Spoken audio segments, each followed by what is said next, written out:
आदर्श बीवी, आदर्श भाभी और अब आदर्श सास। ये आदर्श शब्द सदा से मेरे नाम से जुड़ा हुआ है। ये खिताब मुझे यूं ही नहीं मिल गया। इसके लिए मैंने बरसों मेहनत की है। त्याग और संयम की नींव पर इसे खड़ा किया है।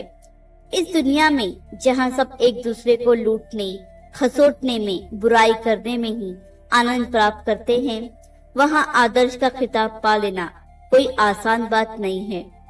मैं जब नई नई ब्याह कर आई थी, मन में एक सपना संजोया था कि मैं एक आदर्श पत्नी व आदर्श बहू बनकर रहूंगी। हर परिस्थिति का सामना करने के लिए मैं कमर कसकर तैयार थी। 2 दिनों में ही घर में सबने कहना शुरू कर दिया, बहू तो बहुत अच्छी है। इन्होंने भी कहा, शुभ्रा तुम बहुत अच्छी हो। मैं इस अच्छी से भी ऊपर उठना चाहती थी। मैंने इसके लिए बहुत मेहनत की। ऐसा नहीं है कि मैं सिर्फ अच्छा कहलाने के लिए ही ये सारी कोशिशें करती थी। मैं अपनी आदत से भी मजबूर थी। दूसरों को खुश रखने में ही मुझे संतोष मिलता था। मैं सुबह 5 बजे उठ जाती थी। स्नान पूजा के बाद सारे घर में झाड़ू लगाना, सफाई करना, पोछा लगाना, फिर सारे बर्तन रगड़ रगड़ कर साफ करना, पानी भरना, इतना काम हो जाने तक सब उठ जाते थे। फिर मैं चाय बनाती थी। सब हाथ मुंह धोकर टेबल पर आ जाते। सब इकट्ठे चाय पी रहे होते। उस वक्त मैं रसोई घर में नाश्ते की तैयारी में जुटी होती। बाबूजी को सूजी का हलवा पसंद था तो इन्हें बेसन के पकोड़े। ननंद इन दोनों में से कुछ नहीं खाती थी। उसके लिए नमक का पराठा, देवर के लिए तथा इनके लिए ब्रेड ऑमलेट। सासू जी का मेन्यू रोज बदलता रहता था, इसलिए रोज उनसे पूछ कर ही बनाती थी। नाश्ते के तुरंत बाद ही मैं खाने की तैयारी शुरू कर देती थी। इधर दाल चढ़ाकर नाश्ता टेबल पर रखती और फिर सबको बुलाती। कोई नहा रहा होता तो कोई वर्जिश कर रहा होता। ननंद किसी उपन्यास में डूबी होती। नजर उठाए बिना ही जवाब देती थी, आती हूँ ना, हल्ला क्यों मचा रही हो भाभी। सासू जी नहा धोकर पूजा कर रही होती। मैं सबको आने के लिए कहकर रसोई में वापस आ जाती। आंच से दाल उतारकर सब्जी चढ़ाती, फिर दौड़कर अपने बेडरूम में आती।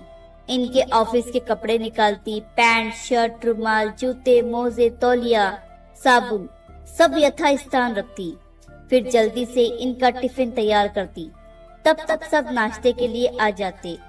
सब खुश होकर नाश्ता करते और मेरी तारीफ करते।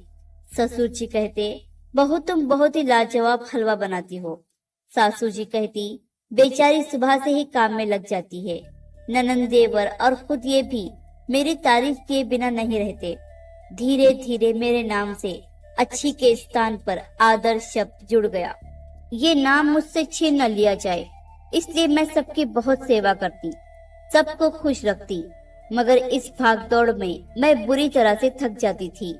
इनके ऑफिस चले जाने के बाद सासू जी सत्संग में चली जाती, ससुर जी अपने दोस्तों से मिलने और ननंद तथा देवर कॉलेज में। मैं घर में अकेली रह जाती। फिर कपड़ों का घाट लगता। घर भर के कपड़े धोती। फिर दोपहर को सबको गरम गरम खाना।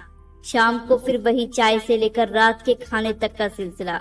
रात को जब बिस्तर पर जाती तो थक कर चूर हो जाती थी। पैरों के तलवे दुख रहे होते थे। तब ये मुझसे कहते, शुभ्रा तुम सचमुच महान हो। घर के सारे काम तुमने अपने ऊपर ले लिए हैं। माँ और पिताजी तुमसे इतने खुश हैं कि तुम्हारा गुणगान गाते नहीं थकते। सच, मैंने सपने में भी नहीं सोचा था कि मुझे तुम्हारे जैसी पत्नी मिलेगी। मेरी सारी थकान दूर हो जाती। फिर मेरे पैर भारी हो गए तो भी मैं सब कुछ करती रही। सब वैसे ही चलता रहा। फिर मेरा पहला बेटा हुआ आशीष, प्यारा सा, नन्हा सा। उसे पाकर मुझे जैसे जन्नत मिल गई हो। अब मेरा काम दुगना हो गया था। फिर भी मैंने उफ तक नहीं की और किसी को शिकायत का कोई मौका नहीं दिया। इस बीच मेरा स्वास्थ्य गिरता चला गया। अपना ध्यान रखने का वक्त ही कहा था मेरे पास। फिर 1.5 साल के बाद वैभव हुआ, फिर श्रुति और फिर अनिल। शादी के बाद कितने अरमान थे, कितने सपने देखा करती थी मैं। इनके साथ कश्मीर घूम रही हूँ।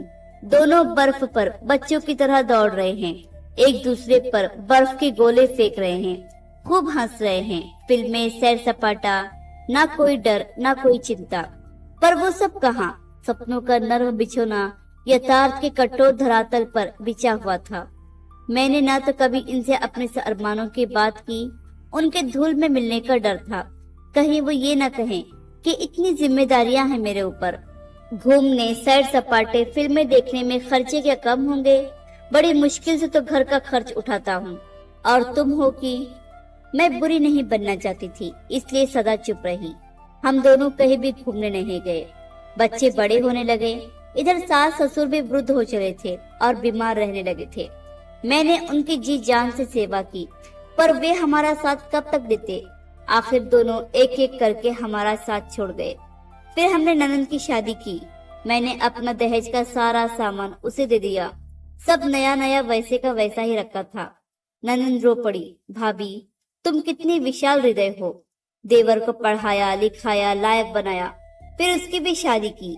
अचला आई मेरी देवरानी बनकर। मैं उम्र में उससे बहुत बड़ी थी।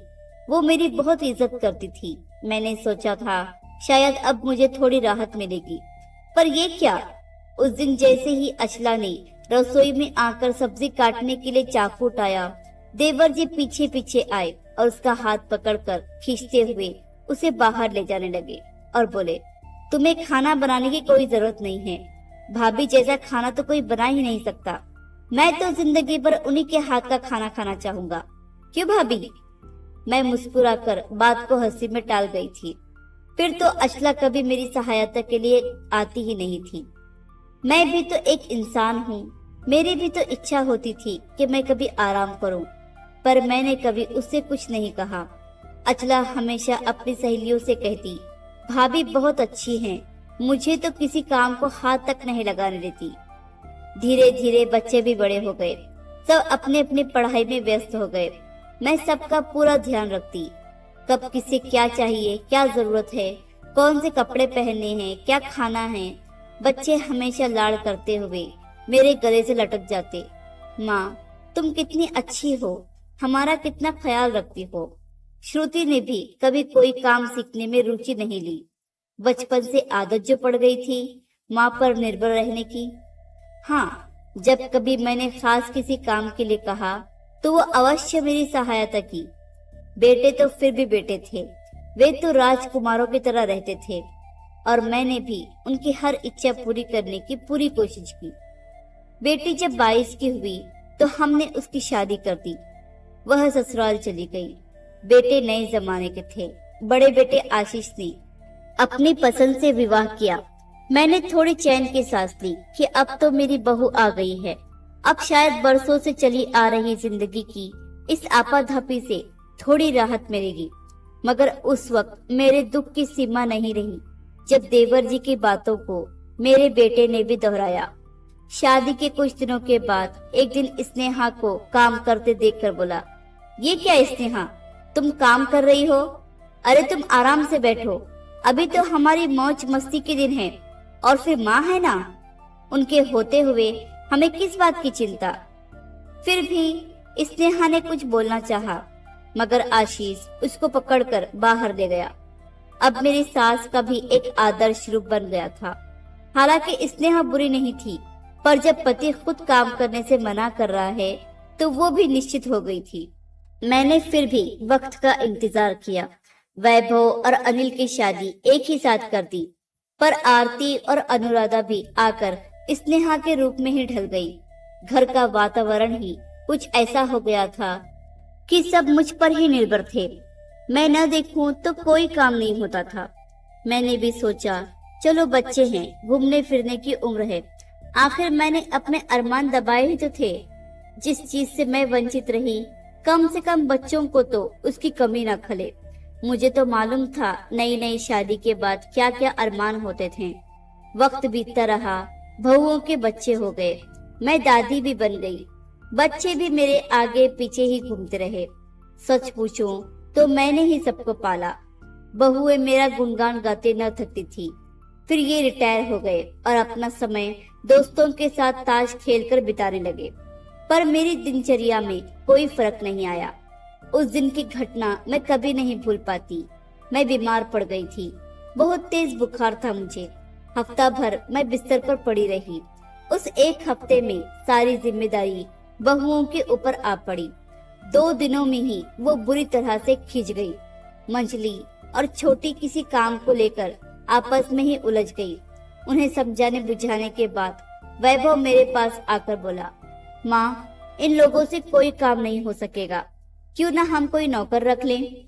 मेरी आंखों के कोर भीग गए थे। इतने वर्षों से सब कुछ मैं ही कर रही थी। आज जब 2 दिनों के लिए काम इन लोगों पर आ पड़ा तो नौकर रखने की बात कर रहे हैं। पर मैंने सिर्फ इतना कहा, रहने दे बेटा, जरा अच्छी हो जाऊं, 2 दिनों बाद मैं खुद ही संभाल लूंगी। और 2 दिनों के बाद फिर सब कुछ पहले जैसा हो गया था। अचानक एक दिन सुबह बैठे बैठे ही मेरी जीभ लड़खड़ाने लगी। बोलती कुछ थी, निकलता कुछ था। मैं खुद हैरान थी कि ये क्या हो रहा है। शाम होते होते मेरा पूरा बायां हिस्सा सुन्न हो गया। डॉक्टर को बुलाया गया। सब जांच करने पर पता चला कि मुझे लकवा मार गया है। सारे घर में एक सन्नाटा सा छा गया। मैंने मुस्कुराकर कहा, क्या बात है, सबने मुंह क्यों लटका रखा है? ईश्वर ने चाहा तो जल्दी ठीक हो जाऊंगी। पर मजबूरी वश मैंने बिस्तर पकड़ लिया। अपना काम करने के लायक भी न रही। तीनों बहुओं के मुंह उतर गए थे। कुछ दिनों तक तो सबने खूब सेवा की। फिर धीरे धीरे सब अपनी दिनचर्या पर उतर आए। मैं सुबह से 12 बजे तक भूखी प्यासी लेटी रहती। किसी को भी मेरी फिक्र नहीं रहती। घर में एक तनाव सा आ गया है। तीनों बहुओं पर परस्पर प्रेम प्रदर्शन अब लड़ाई झगड़े में बदल गया है। आखिर पत्नियों की तकरार से तंग आकर तीनों बेटे अलग हो गए। मेरी हालत देखकर तीनों मेरे जीते जी ही संपत्ति का बंटवारा करना चाहते हैं। सीधे मुंह कोई कह नहीं पाता, पर उनकी बातों से मुझे सब समझ में आ जाता है। बेटी भी आई मुझे देखने, पर वो तो पराई घरवाली है, कितने दिन रहती। आशीष चाहता है कि मैं वैभव के पास रहूं और वैभव चाहता है कि अनिल के पास रहूं। इन्हें भी अपना वक्त बिताना अच्छी तरह आता है। वो रात को अक्सर पूछते हैं, शुभ्रा, कोई तकलीफ हो तो बता देना। शारीरिक तकलीफ तो मैं सह सकती हूँ, पर मुझे इस रोग ने जिंदगी की यथार्थ से वाकिफ करा के जो मानसिक अशांति दी है, वो मेरी सहन शक्ति से बाहर है। आज मुझे ये महसूस हो रहा है कि इस आदर्श शब्द से मैं बरसों छली गई हूँ। मेरे अच्छे होने का फायदा घर के एक एक सदस्य ने उठाया है। मैं मूर्ख मरीचिका सी आदर्श के पीछे भागती रही और सबने मेरी इस कमजोरी का फायदा उठाया। जीवन में हमेशा दूसरों के लिए जिया और आज जब जीवन के कगार पर खड़ी हूँ तो सारे चेहरे मुझे अजनबी लग रहे हैं। क्या मेरे तीनों बेटे, बहुए, पोते, पोतिया, बेटी, देवर, देवरानी, ये सब मिलकर मुझ अकेली का बोझ नहीं उठा सकते? हर बेटा चाहता है कि माँ को दूसरा बेटा ले जाए। बेटी ससुराल की दुहाई देकर चली गई। ये भी मेरे पास बैठकर अपना वक्त बर्बाद नहीं करना चाहते। कितना मतलबी है ये इंसान, सिर्फ अपने सुख देखता है। आज एक प्रश्न मुझे बार बार परेशान कर रहा है, क्या अपना जीवन दूसरों के लिए जीकर मैंने कोई गलती की, या फिर ये सब अपना कर्तव्य भूल गए हैं? आशा करती हूँ प्यारे दोस्तों, ये कहानी आपको पसंद आई होगी। आपको यह कहानी कैसी लगी हमें कमेंट करके जरूर बताइए, या आपका कोई और फीडबैक है तो वो भी हमें कमेंट करके जरूर बताइए।